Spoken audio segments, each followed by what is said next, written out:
You're listening to Three Kitchens Podcast, a member of the Alberta Podcast Network. Locally grown, community supported. Now it's time to get cooking. With Pod Power, our sponsors are making it possible for us to amplify the voices of Albertans and Alberta podcasters. This episode, Edmonton Community Foundation is helping us give a Pod Power shout out to CJSR presents High Level Hip Hop. It's a deep dive into Edmonton's hip hop scene and the artists helping shape it. The show takes a unique approach to introducing listeners to the OGs and young bloods of Edmonton's hip hop scene. The show is aimed at those who love local music but might not have had a chance to fall in love with the city's surprisingly diverse hip-hop scene. Each episode features an interview with a local artist, plus a fresh track they recorded at CJSR. Check out episodes with Arlo Maverick, Please Be Nice, and more throughout the season. High Level Hip Hop is produced by CJSR, Edmonton's campus and community radio station. Download it wherever you find podcasts and at highlevelhiphop.transistor.fm.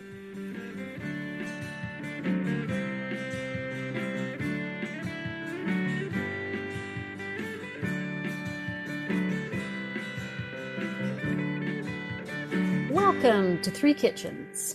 We say this every time. You know what you're listening to. You know you're on Three Kitchens. But we say it anyways. Welcome to Three Kitchens. I'm Heather. I'm here with Erin and Sarah. Hello. Hello, hello. Hello.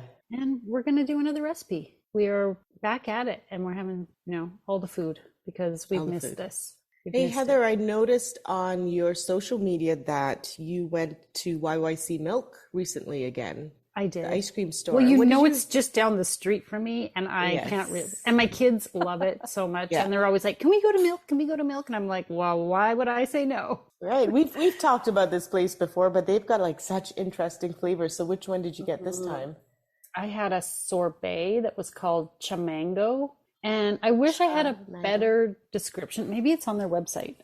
It's a mango sorbet with like this salty chili sort of sauce in it. Yeah.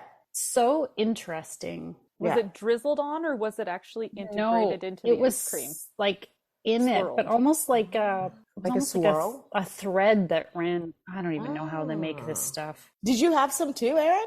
I made it over to Milk too. Oh, yay. But I did not take any pictures. Right. And what did you have? The same one? I did not go for the chamango. I went for the tea. They had a tea flavored one. Again, Heather, maybe we should just look this up. Milk tea. Okay, I'm on there right now. I will tell you. So. Chamango sorbet is a mango sorbet layered with chamoy sauce, which is a sweet, salty, tangy with a hint of spice. Yum. Slightly spicy. I wouldn't say you'd notice spice off the top. Was it good? You'd notice salty, which was a really good compliment to the mango. Oh, I loved it. And one of my kids had it and loved it too. So good. And what was the one that Erin had? I had the milk tea. Oh, here it is. It is stronger than Yo Average. This milk tea is hella steeped to bring out its deep and aromatic flavor. It's creamy and not overly sweet. Even your grandma would approve. That's the description. So I love a strong tea. So this was fantastic. Really tasty. I really enjoyed it. Yeah. It's pretty cool how they have like all these different flavors, eh? Like, I mean, all the stores, like everything's like so unique now. So many variations. Yeah. But do you want to hear a little bit of a history of ice cream? Oh, yes. Oh, please. Teach me. I wondered why she was bringing up ice cream. I had to. So we were in the car and the kids were a little angsty. And so I turned on this podcast called Gastropod and they were talking about ice cream. And I thought they would be interested in this particular episode. It would keep them quiet. It did not, but I listened. And this was the interesting part about ice cream and the history of ice cream. So there was an Italian scholar, a man named, I didn't realize that I had to pronounce an Italian name now. Let's go Porta. His name is something Porta. Giambattista della Porta. Okay, if it's long enough ago, you just use initials, remember? GDP. Mr. GDP. GD Porta? Porta. porta. It's probably like porta. Porta. Let's go with that. So he started playing around with like cream and salt, and he realized that when you add salt into cream, that it lowers the freezing point, and you can make this sort of ice creamy sort of substance that was delicious. And it's not like he invented it, but I think this was like this ongoing, how do we make ice cream? You know, sort of the history of what's happening in the world and how we got to this point where we're going to milk and having these amazing ice creams. So this woman starts reading about ice cream, and her name is Lady Anne Fanshawe. And she writes up this recipe that she has been sort of working on. And she makes this sort of recipe for ice cream that actually takes off. And it's flavored with mace. You guys know mace, like nutmeg. Orange flower water, which sounds delicious. And something called ambergris, which is an essential for ice cream for it to actually work. This ends up being a way to make ice cream for a long time all over the world. So to find out what ambergris is, we have to go to the high seas, and we have to meet the sperm whale. And sperm whales eat a lot of squid. Okay. And part of the squid is not digestible, especially the beak part. So all this squid goes into their intestines. Okay. And the digestible part gets digested. Makes sense. And the undigestible part then gets vomited out. And this substance then washes up on a beach. Ew. And someone decided, let's use this for ice cream. I know. Why? Why the... Previously to ice cream, this was used in perfumes. This was used for some sort of, I don't know why. I don't know what. Sounds like it would stink. Right. Okay. But then because it's so briny and salty, someone decided, hey, let's use this for ice cream to lower the freezing point. So I was actually looking up, she's like, okay, how do I pronounce ambergris? And of course I got sidetracked because I came across something from the Natural History Museum of UK, who describes what the smell of ambergris is. And apparently it's described as possessing a strong fecal smell. Ooh. And then the scent is said to be more pleasant once the mass dries out. At this stage, it is often described as musky. And in my head, I was like, who decided that a fecal smelling substance that then dries into a musky smelling substance will be used for perfume and ice cream? Yeah. Ugh. Isn't that the oddest thing? Yeah. Yeah, very aware. Ever wonder what that musky substance is, that smell is in your perfume? Maybe it's ambergris. It's musk. Whale puke. Ew. Wow. We should get the milk ladies Yes, we should. who make the ice cream Tell us about this stuff. come on the show and tell us they how do you this. make ice cream today. So I've made they- ice cream at home. I have one of those ice cream making balls. Have you ever done this before? No. I Okay, wanna so hear you can make this. ice cream like using Ziploc bags or coffee cans. Mhm. I have Or a machine that I have a plugs in, I fancy know. ball Yeah.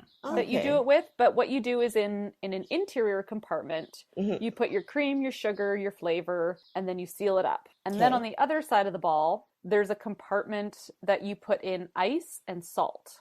Then you kick or shake this ball, or Kick? again, yeah, you've got it's a She's ball. outside kicking a ball in the field, and they're like, "What are you Yes, doing?" this is Erin?" what we "I'm do. making We're Making ice cream. It actually is really fun to bounce up That and is- down on the trampoline with us. Oh. We do a lot of crazy things. Hi, we're Hi. crazy. Hi, Erin.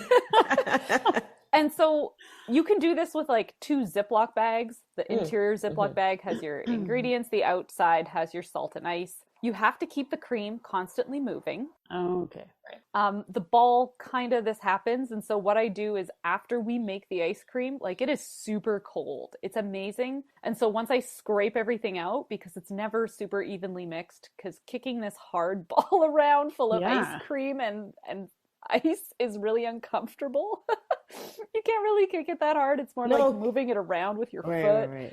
And so once I scrape it out, I put it in my stand mixer. I turn that on and then I'll add flavor then. And then I put it into my freezer and then I can scoop it out. So who bought you this ball? Like, you bought it yourself. Bought it yourself. But why didn't you just go get an ice cream maker? Yeah, that you plug in the wall and it churns away. Because it's too easy, Erin? Because it would have to sit on my counter and I don't have the counter space for it. But not for long. Where does this ball go? On the trampoline. It lives in my fridge. Listen, my kids like to do experiments. I am on board with the crazy crap that we do. I had to give you a hard time. Sorry. And if any listeners want to know how to make it without dairy, we did that in the past episode. That's right. With some success and some not. And there were no whale guts in it. No animal products at all that I remember. I think it was all vegan. It was tasty. I should make that again. I would like to enjoy that again. Yeah, that was really good. I'm too busy bouncing my ball on the trampoline. I'll get back to you later, ladies. You could probably make that non-dairy stuff in there too. Probably, yeah. Now I'm just picturing the walkers making ice cream. Why have we never heard of this before? This is what they're doing. This must be recent. Is this a recent purchase? No, we've had it for over a year. She's been doing it secretly. I'm just surprised. This is the gem. This is the gem that happens when when you start talking and then I open up about something crazy I do. And then you all come back and judge me. No, we're not judging. We're just well, actually we kind of are, but actually not new judgments. We've always known you're a little crazy. Yeah. And that you insist on doing things without electric appliances. Yeah. We know this already. See, when the apocalypse comes, I'm going to be eating ice cream and you're going to be crying. And you guys are not, because that's going to be the biggest problem during an apocalypse. I wish I had some ice cream. Okay. Ice cream makes everything better. That's true. Okay, well, let's talk about something that's not ice cream, but also very simple. Few ingredients, simple to make. I'm going to suggest, no, not a ball. You're going to need some sort of appliance. I am going to make gazpacho. Ooh. Gazpacho is it kind of straddles the line between a drink and a soup. Mm-hmm. It's cold, raw vegetables blended together and chilled, and that's it. So it's very simple. But it's the time of year to make this sort of thing because the base of it is tomatoes, and it's tomato season here. Oh, is it ever? Yes, and instead of just eating them by the handful, as I've been doing with all my cherry tomatoes, and I have some slightly bigger ones, but what I've been reading, there's so many conflicting things about gazpacho. But generally, the consensus is the smaller, sweeter tomatoes are going to be better than like your beef steak or big tomatoes. So you've got tomatoes, cucumber, garlic, and a pepper called a cubanelle pepper. A cubanelle pepper. Can I look never this heard up? of it. I just want to see what Here it even comes looks the like. Google. Yeah. It's a long green. Sarah just showed us a picture of a cubanelle. It's a long, skinny green. Looks a bit like a jalapeno, but looks like it turns. You can use the red ones too when it turns red. Okay. It's the size of like your palm. Yeah. It looks like a poblano, but lighter green. Yeah. So I did read that the alternative is an Anaheim, which might be easier to find. So I just have to find the pepper. I don't know how hot a cubanelle pepper is. I think it probably is not super spicy because I don't think gazpacho. I think gazpacho is it's not intended to be spicy. Right. It's just kind of like a tomato juice. Yeah. Like a tomato water juice. And it also has sherry vinegar and olive oil, which are important components. Now, there is some argument. So I was looking at a recipe on the New York Times cooking.nytimes.com. And the comments are, this is very authentic. Lots of people saying, I'm in Spain. This is very authentic. However, as with most recipes, I think it comes down to personal preference and family tradition, because some of those people say, I'm from the Andalusian area, or whatever you call it, Andalusia of Spain, which is where it's originated. And We do not put bread in it. Other people say we always put bread in it. Mm. Oh, and like blend it in. Yeah, just the white of the bread, not the crust. okay. So you would take the inside of like a baguette or something like a day, kind of slightly stale. Right. Soak it a little bit, not for long, I don't think. And then you put that in, which makes it creamy. And so some people say you absolutely must, and other people say, do not put bread in my gazpacho. So what the fuck? Like, I might try it both ways. Yeah, I like the bread idea. We can see what we think. It will like thicken it and cream it up with its glutinous properties, right? Yeah. Yes, what so I would other think. people say So- you don't, like it's creamy enough on its own just from the vegetables and olive oil. And also the recipe called for an onion, and most of the people who have either tried it or have their own gazpacho recipe say no onion. Onion. Because it can be quite intense, a raw onion, and it can overpower the other flavors. So this is not cooked? Nope. Oh, okay. So, I see. Interesting. Raw vegetables in a blender, the vinegar and the bread, if you're doing the bread. It's all blended till it's smooth, and then you slowly drizzle in olive oil like an emulsion, Ooh. which should be what makes it creamy. That's what You could do this with a whisk. Oh, good Lord. I had to say it. No. This sounds really delicious. And I mean, I've had gazpacho, how do you say gazpacho? Gazpacho before, but it also sounds really easy. I know, right? I've never had this before. Okay. I've had it as almost like a shot, like just like a little before a meal when I was in Spain. Yeah, many years ago. But so some people would have it like a drink, kind of like an appetizer, and then other people would put it in a small bowl and put like say chop up some of those veggies, put them on top, and eat it with a spoon. So I think maybe we'll do it both ways and see what we like. I like V8 juice. So does that count as gazpacho? And I don't. Yeah. Like V8. I suppose.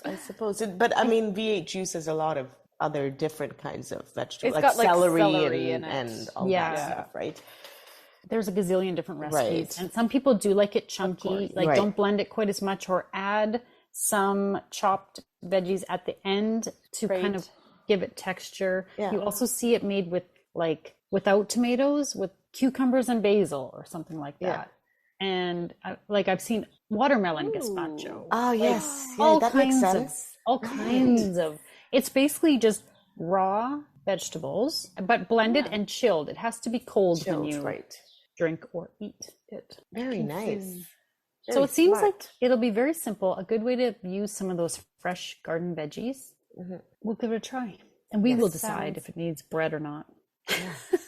To make this and have this so that when the kids come to us, 30 minutes before dinner, and they're like, "Oh, I'm starving, I'm so hungry."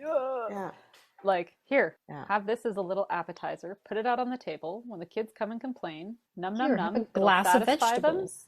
For like a few minutes. It'll start their appetite, like you said. And then by the time they get to the dinner table, they haven't ruined their dinner. They've just had some vegetables. Man, our kids are spoiled and they don't even know it. They don't. When I came and said I was hungry, my mummy would make me a little amuse-bouche of gazpacho bread. I just wanted cookies, but I got gazpacho. This episode of Three Kitchens is brought to you by Alberta Blue Cross. Alberta Blue Cross understands that running a small business is tough, and they understand business owners in Alberta are busy. Let Alberta Blue Cross give you peace of mind with a group benefit plan. They offer health, dental, life, and disability coverage for your employees. Alberta Blue Cross group benefit plans are easy to manage, anywhere, anytime, and on any device, making it easy for you and your employees to access. To learn more and explore your options, head to ab.bluecross.ca. Welcome back.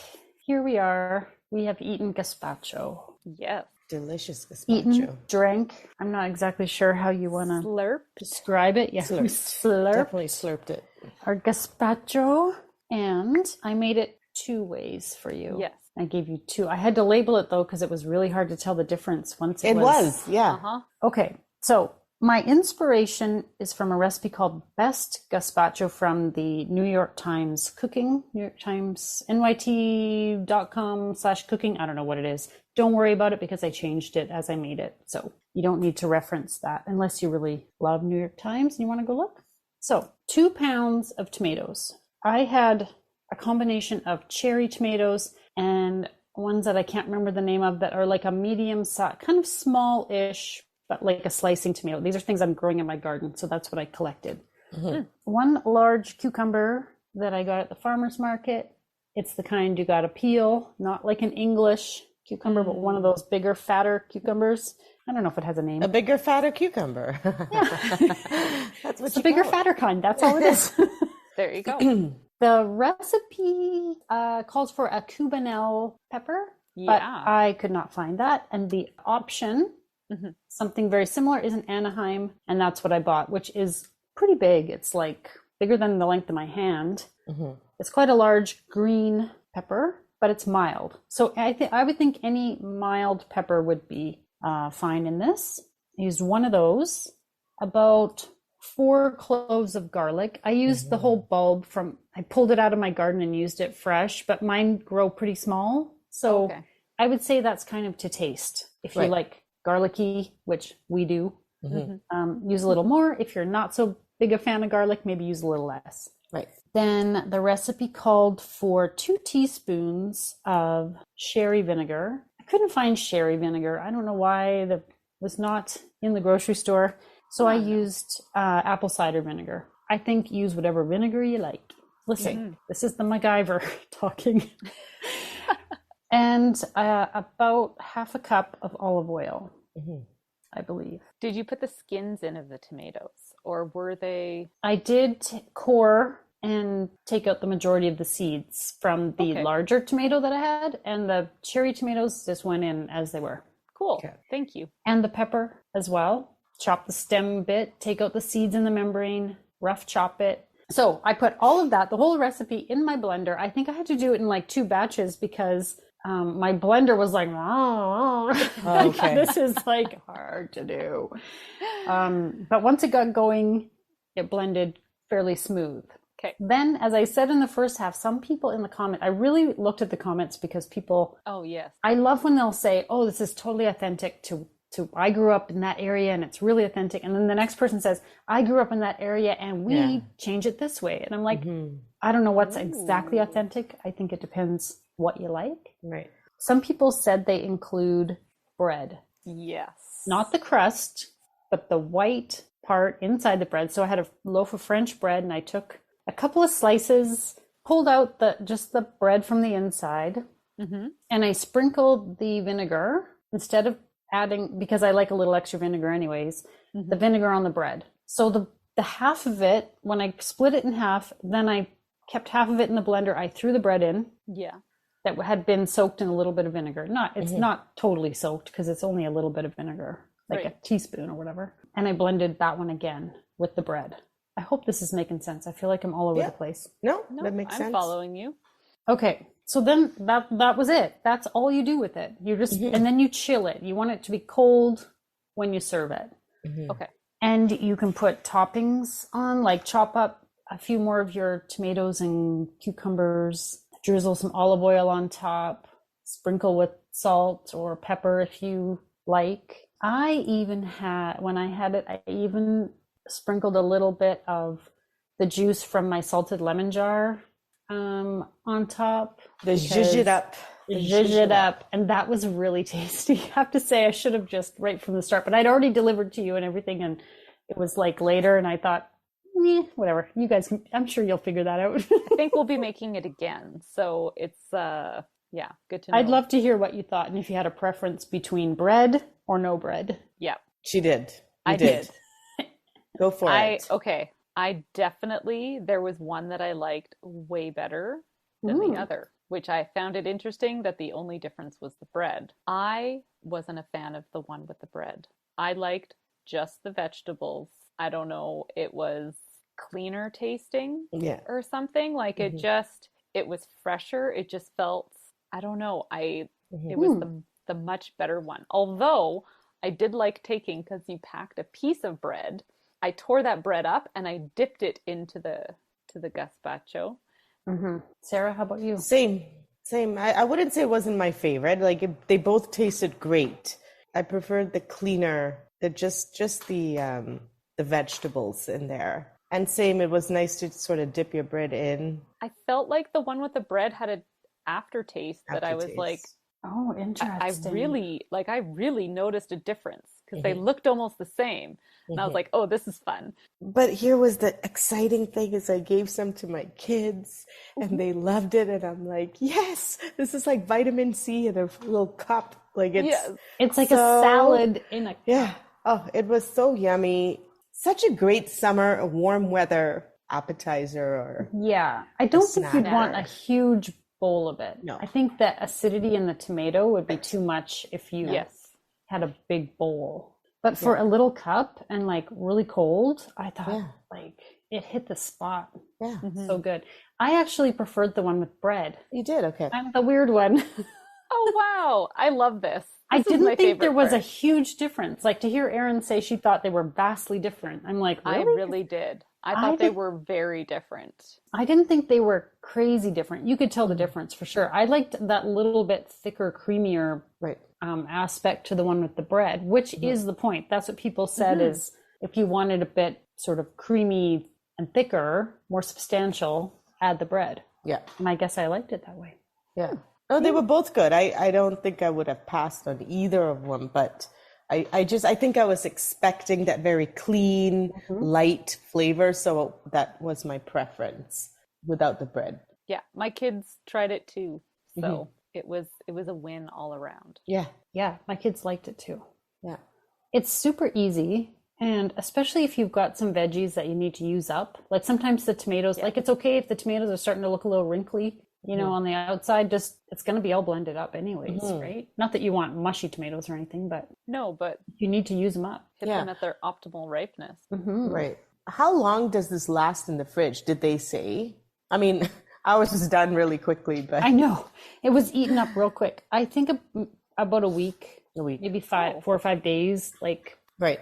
and then like Erin had said before, have some in your fridge and just like pour it out before dinner or when the kids are like, I'm hungry before supper. That's what we did, is we did it as a little like, let's get our appetite started. Right?